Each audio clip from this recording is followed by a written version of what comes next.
एक समय की बात है। एक सुंदर और शांत जंगल था जहां सभी जानवर प्रेम और सहयोग से रहते थे। लेकिन एक दिन एक अजीब घटना ने जंगल की शांति को भंग कर दिया। जानवरों की कीमती चीजें गायब होने लगी। परेशान जानवर शेर सिंह के पास पहुंचे। महाराज शेर सिंह, मेरा सबसे प्यारा हीरा गायब हो गया है। वह मेरे परिवार की बहुत कीमती निशानी थी। कृपया हमारी सहायता करें। महाराज, मेरा भी खास बैग चोरी हो गया है। अब तो हम सब बहुत परेशान हैं। हमें आप पर पूरा विश्वास है, आप जरूर कोई उपाय निकालेंगे। महाराज, हमने सबूत के तौर पर उल्लू को लाया है। उस रात वह पेड़ की शाखाओं में आराम कर रहा था।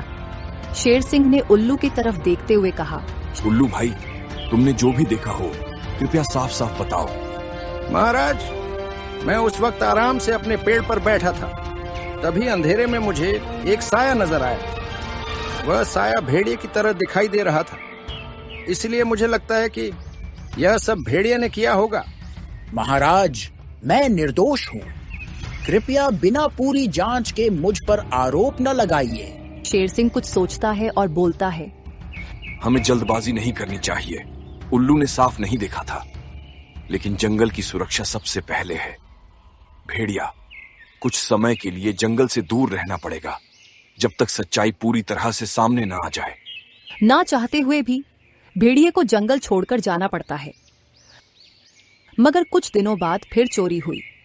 इस बार हाथी का नकली दांत भी गायब हो गया। जंगल में बेचैनी बढ़ती जा रही थी।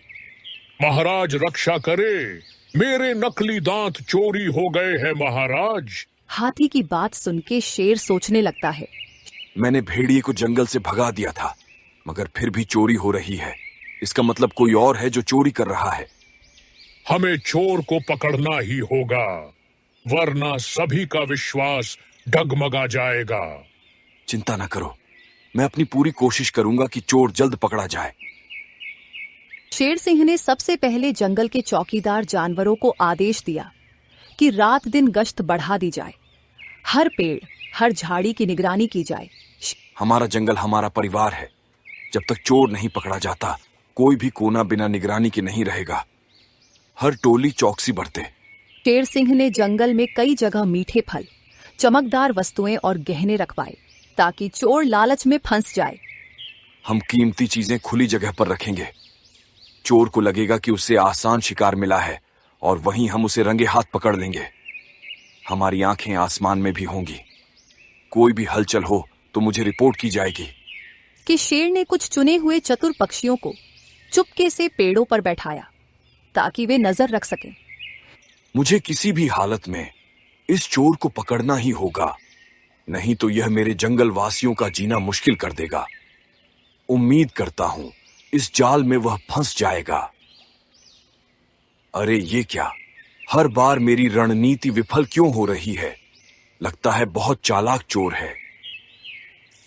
शेर सिंह की सारी मेहनत बेकार जाती रही। काफी दिन हो गए, मगर शेर चोर के बारे में कुछ मालूम नहीं कर पाया।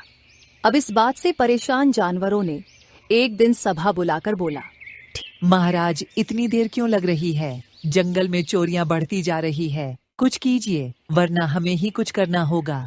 मैं आपकी भावनाएं समझता हूं, इसलिए मैं वादा करता हूं कि अगर मैंने 7 दिन में नहीं ढूंढा तो ये जंगल छोड़कर चला जाऊंगा। ठीक उसी वक्त झेब्रा नाम का एक चतुर जानवर जंगल में आया। महाराज, अगर आप अनुमति दें तो मैं चोर को पकड़ने की कोशिश कर सकता हूं।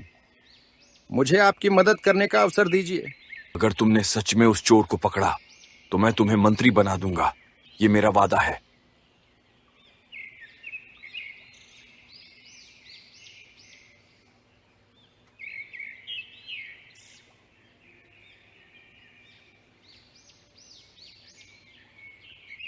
हर बार कोई ना कोई अलग जानवर चोरी कर रहा है। कुछ समझ नहीं आ रहा है। जमीन में जाल बिछाता हूं तो चिड़िया चोरी करती है, और जब पीछा करता हूं तो कोई और जानवर निकल जाता है। आखिर कौन चोर है? झेब्रा ने कई योजनाएं बनाई, पर चोर हर बार बच निकलता। आखिरकार वह किसी विशेष सहायता की तलाश में जादूगर भालू के पास गया। गुरुजी, मेरी मदद करें। जंगल में चोरी पे चोरी हो रही है। और हर बार जानवर कोई नया होता है। आखिर यह किससे संभव है? संभव है एक जादुई क्रियाविधि की सहायता से। गुरुदेव भालू, आपकी बुद्धि और शक्तियों का हमें सहारा चाहिए। कृपया हमारी मदद करें। तुम्हारी नियत नेक है झेब्रा। ये लो, जादुई पत्थर। जो भी दोषी होगा वह इस पत्थर के सामने खुद को रोक नहीं पाएगा। वह खुद ब खुद अपना गुनाह कबूल करेगा। भालू उसे एक चमकता पत्थर थमाता है। जंगल के बीचों बीच सभा बुलाई गई। सभी साथियों से अनुरोध है कि एक एक कर इस पत्थर के सामने आएं। यह पत्थर जादुई है। इसके सामने आने से यह बता देगा कि कौन है असली चोर। हर जानवर को पत्थर के सामने खड़ा होना था। सभी जानवर बारी बारी से आते हैं।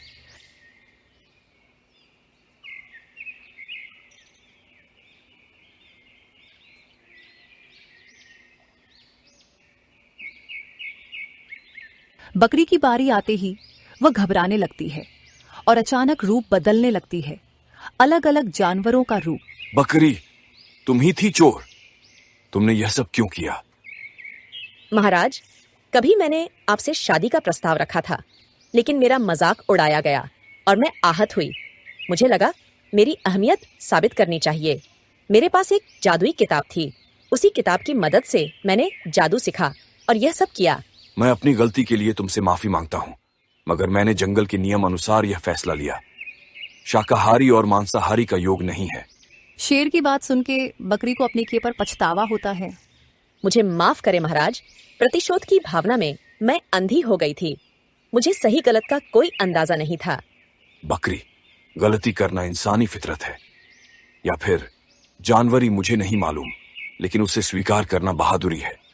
हम तुम्हें माफ करते ही ताकि जंगल में अब फिर से विश्वास और प्रेम का माहौल बनेगा। सच्चाई सामने आते ही भालू वहां पहुंचता है। अब चूंकि सब सामने आ गया है, मैं बता दूं, ये पत्थर असल में कोई जादुई पत्थर नहीं था। ये तो बस साधारण पत्थर है। असल जादू हमारे दिलों का डर होता है, जो सच को खुद सामने ले आता है। शेर ने जेब्रा और भालू की खूब प्रशंसा की और वादे के हिसाब से जेब्रा को मंत्री बनाया गया।